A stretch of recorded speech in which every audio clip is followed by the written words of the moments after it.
देवी देवता है भक्तों, सभी को परमात्मा ने एक एक विभाग दे रखा है।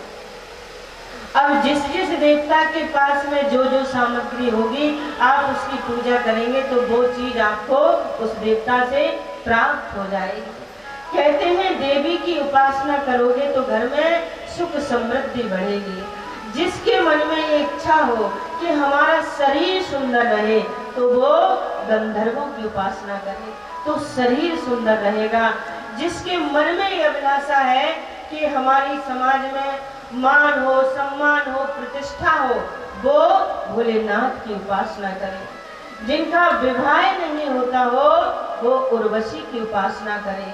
और जिनके घर में अन्न धन की कमी हो वो माँ अन्नपूर्णा की उपासना करे तो अन्न धन बढ़ेगा। और जिसको राज चाहिए, शासन चाहिए, वो मनु महाराज की उपासना करे। लेकिन अकामा सर्व कामो वा मोक्ष कामा उदारदी तीव्रेण भक्ति योगेन यजेत पुरुषम परम। यदि हम चाहे भक्तों कि हमारा शरीर भी सुंदर रहे, स्वास्थ्य भी सुंदर रहे और संसार की समस्त चीजें हमें प्राप्त हो जाएं, कहीं भटकना ना पड़े, अन्य देवताओं पर जाना ना पड़े, तो केवल भगवान श्री कृष्ण की शरण ग्रहण कर लो। जो अन्य देवताओं से मिलने वाली सामग्री है वो केवल आपको एक ही देव से मिल जाएगी, वो भगवान श्री कृष्ण से। बोलिए बांके बिहारी लाल की जय। आगे की कथा प्रसंग में भक्तों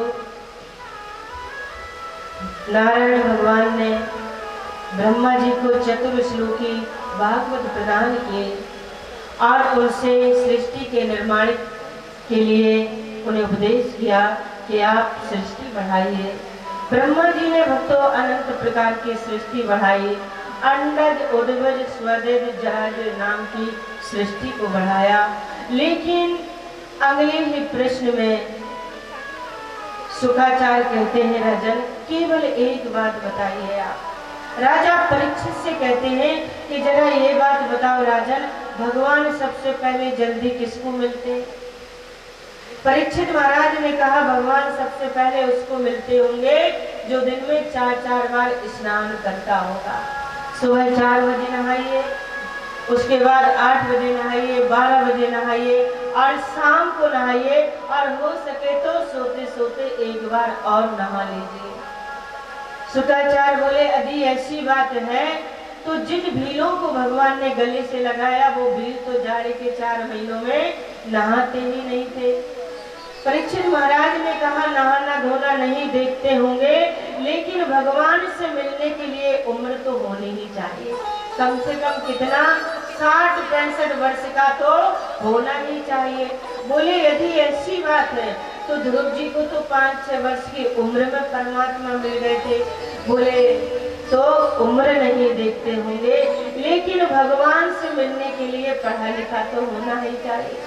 कम से कम डबल एमए तो होना ही चाहिए, तभी भगवान से मिलना होता होगा। बोले यदि ऐसी बात है तो गजराज तो पढ़ा लिखा नहीं था, उसको परमात्मा मिल गए। परीक्षित ने कहा तो पढ़ा लिखा नहीं देखते होंगे, लेकिन भगवान से मिलने के लिए जात बिरादरी तो ऊंची होनी ही चाहिए। बोले यदि ऐसी बात है तो विदुर जी ने तो कोई ऊंची जाति में जन्म नहीं लिया था, दासी के बेटा थे। महात्मा विदुर क्या थे? दासी के बेटा थे। और उनके घर भगवान पधारे ही नहीं और कदली केला के छिलका भी खाए।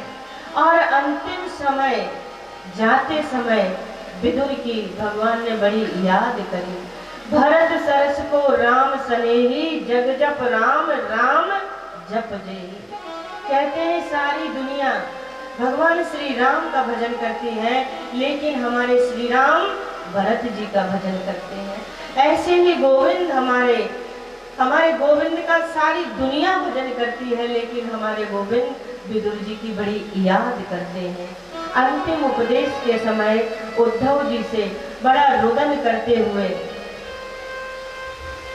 भगवान ने कहा था, उद्धव मुझे विदुर की बड़ी याद आती है, तुम्हें कहीं भी हमारा विदुर मिले तो हमारा समाचार जरूर कहना।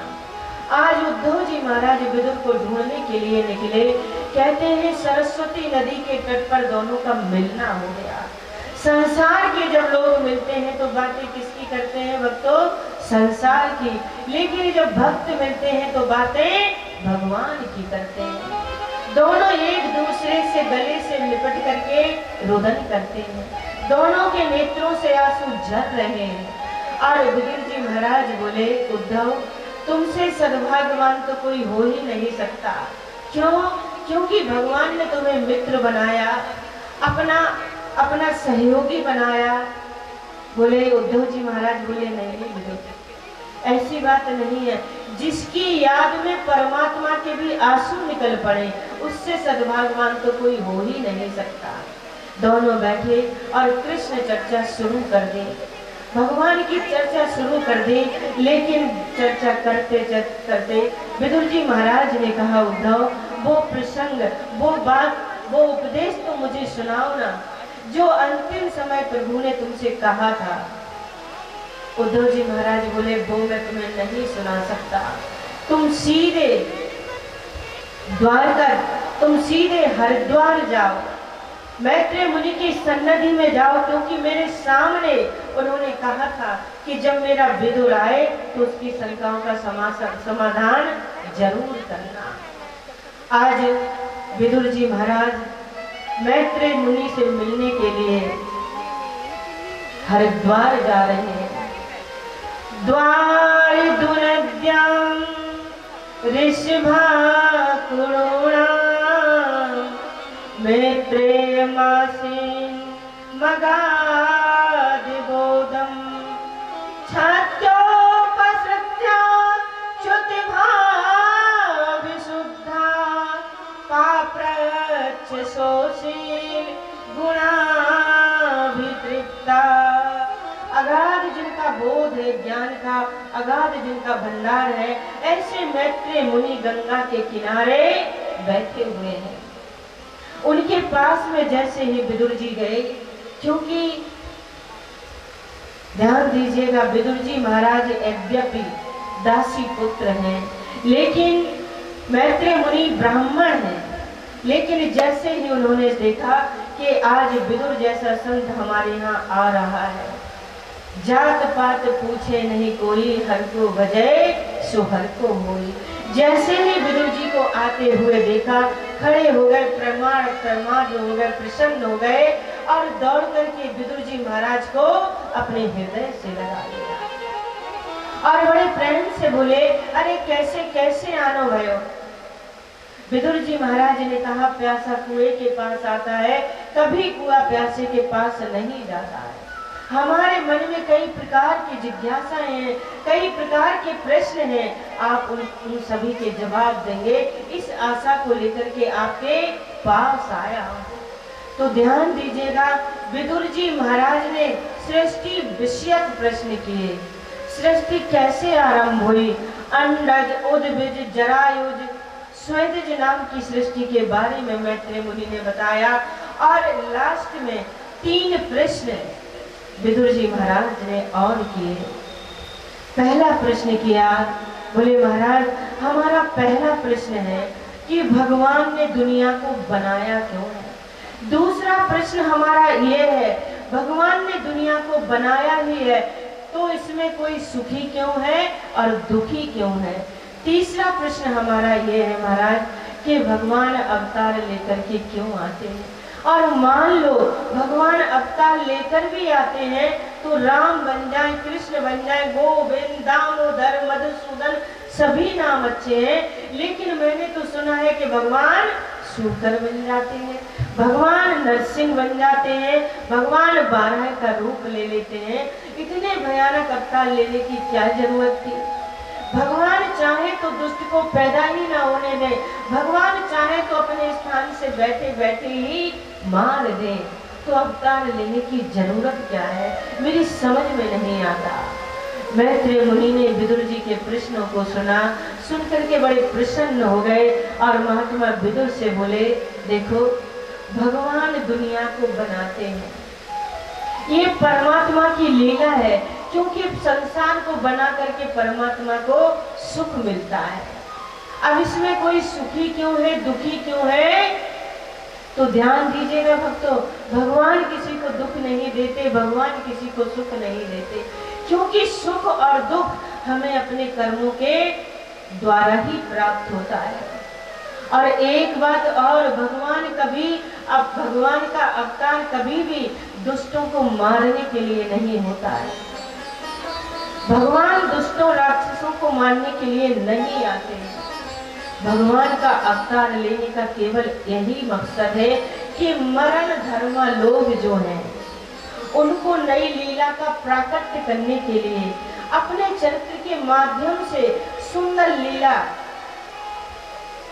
दिखाने के लिए भगवान का अवतार होता है, जिससे कि भक्त उनकी लीलाओं को, कथाओं को गा गा करके, सुन करके आनंदित हो सके, प्रमोदित हो सके और उन चरित्रों पर चल सके। लेकिन जब परमात्मा यहाँ पर आ ही जाते हैं तो सोच लेते हैं कि भैया जब हम आ ही गए तो चलो थोड़ी झाड़ू भी लगाते चले। मान लीजिए आपका कोई मित्र वृंदावन में रहता है, आपके ही गांव का है, आपके यहाँ पर शादी हुई, आपने उसको फोन किया, बोले हमारे घर में शादी है, आपको आना ही है।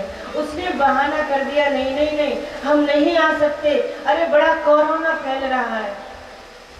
कोई बात नहीं, अगले साल उसके घर में फिर शादी हुई, उसने फिर कहा भाई अब तो कोरोना नहीं है, अब तो आप आ सकते हैं। बोले वो क्या है ना कि हम थोड़ा, बोले अरे ऐसे क्या कह रहे हो, ऐसे कौन से विदेश में चले गए हो, वृंदावन में ही रहते हो, आना हो तो आओ, नहीं आना हो तो आगे से हमारी आपकी राम राम। क्योंकि हमने थोड़े कड़े शब्दों का प्रहार किया तो डर गया, बोले आता हूँ। आपके यहाँ आया, शादी में शामिल हुआ और कहने लगा डॉक्टर साहब जब हम यहाँ पर आ ही गए हैं तो हमारी ये हवेली है पुरखों की, थोड़ा इसकी भी सफाई करते चले। उसने अपनी हवेली खुलवाई, मकड़ी के जाले लगे थे, गंदगी भरी पड़ी थी, उसने सफाई करवाई, डिस्टेंबर चेंज कराया और अपने धाम को चला गया, अपने घर चला गया। आना तो था भक्तों शादी के लिए, लेकिन आया तो घर की सफाई भी करता चला गया। ऐसे ही जब परमात्मा आते हैं तो देखते हैं कि घर में हमारे यहाँ पर कहीं कहीं शिशुपाल दंत वक्त्र जैसे मकड़ी के जाले लगे हुए हैं, कहीं रावण कुंभकर्ण जैसी गंदगी भरी पड़ी है। अरे आया हूँ तो उसकी सफाई भी करता चला। तो आकर के भक्तों ये कार्य भी वो कर देते हैं। बोलिए बाके बिहारी लाल की। लेकिन उनके आने का भक्तों ये उद्देश्य नहीं है।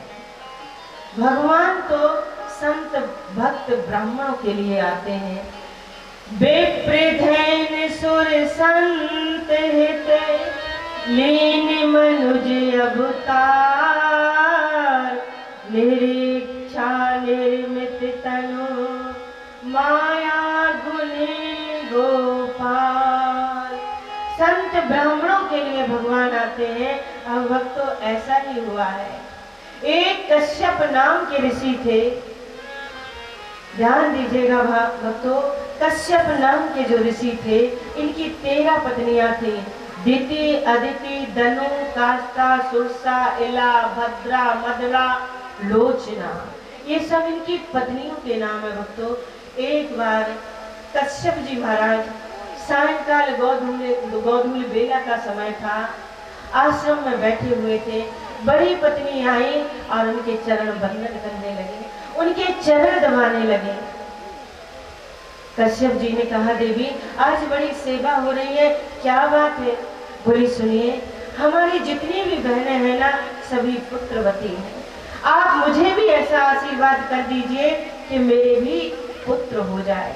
कश्यप ऋषि ने कहा देवी गोधूल बेला में गर्भाधान संस्कार करने से बच्चों पर भूत प्रेतों का असर पड़ सकता है। ध्यान दीजिएगा भक्तों, गोधूल बेला में आकाश मार्ग पर आकाश में भगवान भोलेनाथ भूत गणों के साथ में विचरण करते हैं। लेकिन कामातुराणाम भयम न लज्जा, काम से आतुर व्यक्ति को न भय होती है न लज्जा होती है। गर्भाधान संस्कार करने के बाद में कश्यप जी ने श्राप दे दिया, देवी आपने हमारी धार्मिक बात का आदर नहीं किया, इसलिए बेटा एक नहीं दो होंगे, लेकिन दोनों ही पापी दुराचारी दुष्ट होंगे। अदिति ने कहा हमें तो स्नेही पुत्र चाहिए, भगवान का भक्त चाहिए, दुष्ट पुत्र लेकर के मैं क्या करूंगी। कश्यप जी ने कहा कि समय का असर मैं कहाँ लेकर के जाऊं, लेकिन एक काम हो सकता है, बेटा तो तुम्हारे दोनों ही दुष्ट होंगे, लेकिन तुम्हारा जो पोता होगा अलंपटा शील धरो गुणा करो, बड़ा शीलवान होगा, गुणवान होगा और उसका नाम प्रहलाद होगा। इधर दिति ने सोचा, माता दिति ने सोचा कि जो दुष्ट लोग होते हैं वो मरते भी तो बहुत बुरी तरह से, तो माता दिति ने अपने गर्भस्थ शिशुओं को बहुत वर्षों तक अपने गर्भ में ही धारण करके रखा। सोच लिया कि ना ही जल्दी पैदा होगा और ना ही जल्दी मरेंगे, क्योंकि दुष्ट लोग भक्तों मरते भी तो बहुत बुरी तरह से।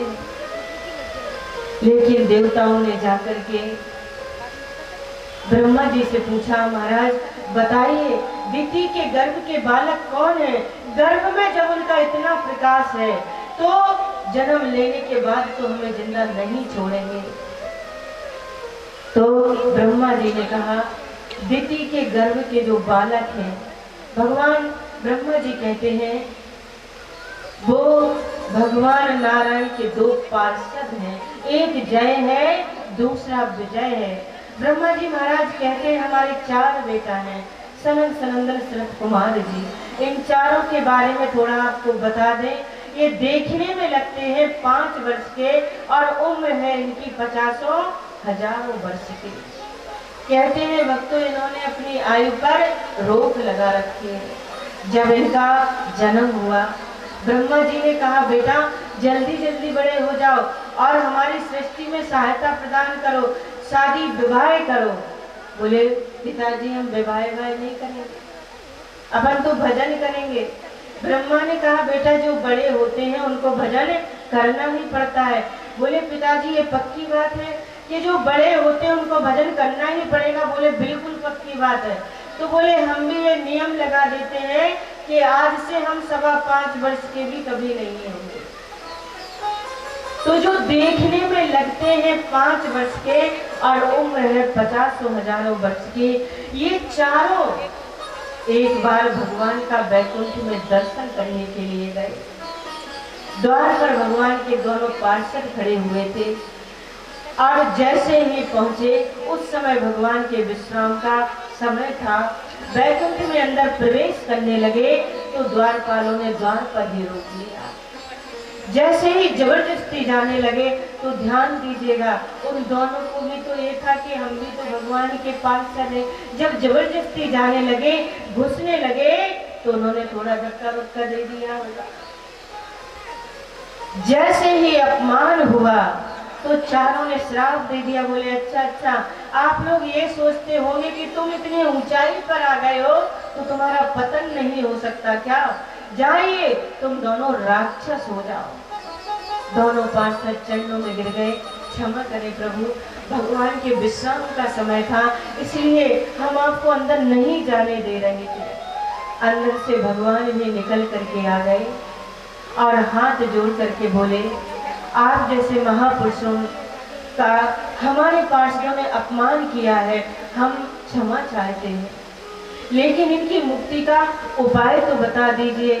सनत कुमारों ने कहा सुनो, श्राप दिया है तो इनको राक्षस तो बनना ही पड़ेगा, लेकिन 3 जन्मों के बाद में पुनः इनको वैकुंठ की प्राप्ति हो जाएगी।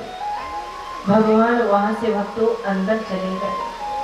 क्रोध जैसी रद्दी चीज दुनिया में भक्तों बनेगी नहीं, क्रोध जैसी रद्दी चीज दूसरी बनी ही नहीं है।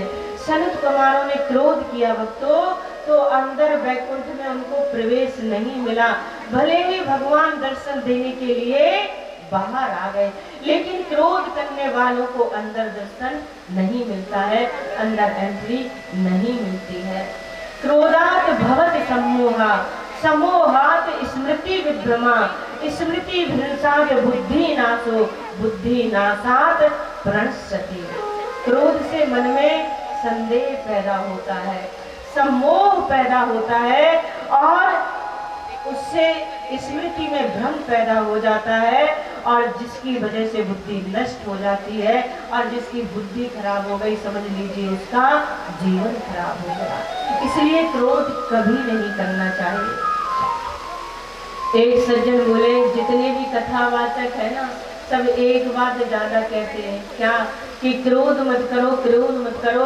अरे महाराज, इतनी बड़ी बड़ी फैक्ट्री चल रही है, हजारों लोग काम कर रहे हैं, यदि क्रोध नहीं करेंगे तो ये सब कैसे चलेगा। मैंने कब कहा कि क्रोध मत करो, ये तो भागवत कहती है कि क्रोध मत करो। लेकिन ध्यान दीजिए भक्तों, क्रोध करो भी तो दिखावटी करो, बनावटी करो। क्रोध को कभी भी मालिक मत बनने दो, नौकर बना करके रखो। जैसे आप लोगों के घर में सर्वेंट होते हैं, नौकर होते हैं, आपको जब जरूरत पड़ती है ना तो आप कह देते जरा आइए एक गिलास पानी ले करके, पानी पिला दिया, फिर कह देते जाइए जरूरत पड़ेगी फिर बुला लेंगे। ऐसे ही भक्तों जरूरत पड़ने पर क्रोध को बुलाना चाहिए। भगवान शंकर ने भी तो क्रोध किया था, जब किया था कि नहीं किया था, जब शिव तीसर नयन उघारा, चितवत काम भयउ जन छारा। शंकर भगवान ने भी क्रोध किया, कामदेव को जला करके राख कर दिया, लेकिन शंकर भगवान का कभी नाम आता है क्रोधावतार। केवल एक ही बात आती है शंकर जी के लिए, कर्पूर गौरम करुणा अवतारम, संसार सारम भुजगेंद्र हारम। शिव जी को किसका अवतार बोलते हैं? करुणा अवतार बोलते हैं। क्रोधा अवतार उनको नहीं कहा गया है। क्यों? क्योंकि क्रोध को वो मालिक बना करके रखते हैं, कभी स्वामी नहीं बनने देते हैं। तो क्रोध को स्वामी मत बनने दीजिए। जो स्वामी जब हो जाता है तो 24 घंटे सिर पर विराजता है, और तुम हो जाते हो नौकर, तो बार बार क्रोध आना शरीर को नुकसान ही पहुंचाता है। बोलिए बाके बिहारी लाल की जय। आप लोगों ने रामलीला देखी हो कभी? रामलीला जब होती है कितना बड़ा स्टेज बना रहता है, उसमें एक राम जी होते हैं और एक रावण होता है। तो रावण कितनी जोर जोर से क्रोध करता है, राम को कैसे कैसे क्रोध दिखाता है कि राम तुमको देख लेंगे। लेकिन ये रावण भी जानता है कि हम असली नहीं है, और राम जी भी जानते हैं कि हम असली नहीं है, केवल एक नाटक कर रहे हैं। एक रामलीला पार्टी के मालिक थे राम जी, और जो राम जी रामलीला पार्टी के मालिक थे वो रामलीला में राम का ही पाठ किया करते थे बच्चों, और उनका जो नौकर था वो रावण का पाठ करता था। रामलीला का जैसे ही समय आया, दशहरा के समय आप सभी जानते हो, तो राम जी के नौकर ने कहा भैया हमने बहुत रामलीलाएं कर ली हैं, 11 महीने हो गए हैं, तुमने हमारी तनख्वाही नहीं दी, पेमेंट नहीं दिया, अब तुम दे दो। बोले वो क्या है ना, अभी हमारा कुछ ठीक नहीं चल रहा है, इस बार रामलीला अच्छे से हो जाएगी ना तो हम तुमको जरूर तनख्वाही दे देंगे। रावण ने सोचा है तो हर बार बोल देता है, तनख्वाह तो देता ही नहीं है, इस अब की बात तो मुझे इसको स्टेज पर ही बताना पड़ेगा। रामलीला का समय था, दशहरा का दिन था, 150 फुट ऊंचा रावण बनाया गया, बड़े बड़े बम लगा दिए गए, और एक आदमी रावण के पास में माचिस की तीली लेकर के बैठ गया कि जैसे ही स्टेज पर भगवान श्री राम रावण को मारेंगे हम इस पुतले में आग लगा देंगे। स्टेज पर राम और रावण दोनों दौड़ रहे हैं, इतने में तुरंत विभीषण ने इशारा कर दिया, रघुवर ये ऐसे नहीं मरेगा रावण, इसकी नाभि में अमृत है, राम नाभि में बाण चलाइए। तो राम जी ने बड़ा साध करके बाण नाभि में मारा। और जैसे ही भक्तों साध करके बाण नाभि में मारा, रावण ने लिया तोड़ मड़ोड़ करके फेंक दिया। राम जी बेचारे देखते रह गए, ये क्या हुआ, ये तो मरते ही नहीं है। दूसरा बार मारा, दूसरा भी तोड़ मड़ोड़ करके फेंक दिया, तीसरा मारा, तीसरा फेंक दिया। अब राम जी पर्दे की ओर से कहते हैं, अरे मरता क्यों नहीं है, गिरता क्यों नहीं है? बोले आज तो जब ही मरना है जब तू मेरी तनख्वाह दे देगा, नहीं तो आज मरना नहीं है। बोले बांके बिहारी लाल की जय। ऐसे ऐसे क्रोध करता है भक्तों। तो नाटक के लिए भक्तों क्रोध करना चाहिए, हमें जानबूझ करके क्रोध करना चाहिए, होश में क्रोध करना चाहिए, क्योंकि असली क्रोध नुकसान ही पहुंचाता है। सनत कुमारों को भगवान ने दर्शन तो दे दिया, लेकिन अंदर वैकुंठ में उनको प्रवेश नहीं मिला। तो वही भक्तों परमात्मा के दोनों पार्षद माता दिति के गर्भ से जन्म लेकर के आए। एक का नाम है हिरण्यकश्यप और दूसरे का हिरण्याक्ष है। दोनों ने भगवान की ऐसी तपस्या की ब्रह्मा जी की कि सारे देवता असमंजस में पड़ गए। बड़े तेजस्वी, इतने तेजस्वी कि देवताओं को भक्तों डर लगने लगा। और उसी समय हमारी पृथ्वी का प्रलय का समय आया हुआ था। हमारी जो पृथ्वी थी प्रलयकालीन समुद्र में डूब गई थी। सभी देवताओं ने सोचा क्या करें, लेकिन हिरण्याक्ष जो था इतना बलशाली था कि वो आकाश में उड़ता था। पहले के लोग भक्तों आकाश में उड़ा करते थे। सभी देवता ब्रह्मा जी के पास में गए और ब्रह्मा जी से निवेदन किया कि क्या करें, पृथ्वी समुद्र में डूब गई है और हिरण्याक्ष ने नाक में दम कर दिया है, क्या करें? तो ब्रह्मा जी ने भगवान की स्तुति की है, नारायण की स्तुति की है, प्रार्थना की है। ध्यान दीजिए, परमात्मा की स्मृति सभी विपत्तियों से छुटकारा दिलाती है। भगवान का विस्मरण कभी मत करिए। ब्रह्मा जी ने बड़े उच्च सुर से कीर्तन प्रारंभ किया। जैसे ही कीर्तन किया भक्तों, कीर्तन करते करते करते करते ब्रह्मा जी को बड़ी जोर की छींक आई। और जैसे ही छींक आई तो ब्रह्मा जी की नाक से एक छोटा सा सूकर का बालक निकला और देखते देखते वही बालक विशाल पहाड़ के रूप में परिवर्तित हो गया। बोलिए महाराज भगवान की जय। परमात्मा के 24 अवतारों में से ये दूसरा अवतार है। इसे हम लोग यज्ञ अवतार भी बोलते हैं। 12 भगवान ने अपनी बड़ी जोर से अपने शरीर को हिलाया तो उनके जो रोने थे सारी पृथ्वी पर छिटक गए और यही कुशा के रूप माने जाते हैं, कुशा बन गए। जंगली सुअर आप लोगों ने देखा होगा, वही बिल्कुल 12 भगवान का भक्तों स्वरूप था। भगवान ने तुरंत अपनी डालों पर पृथ्वी को रख लिया और हिरण्याक्ष जो है इसने देवताओं की नाक में दम कर रखी है, आकाश मार्ग में आ रहा था।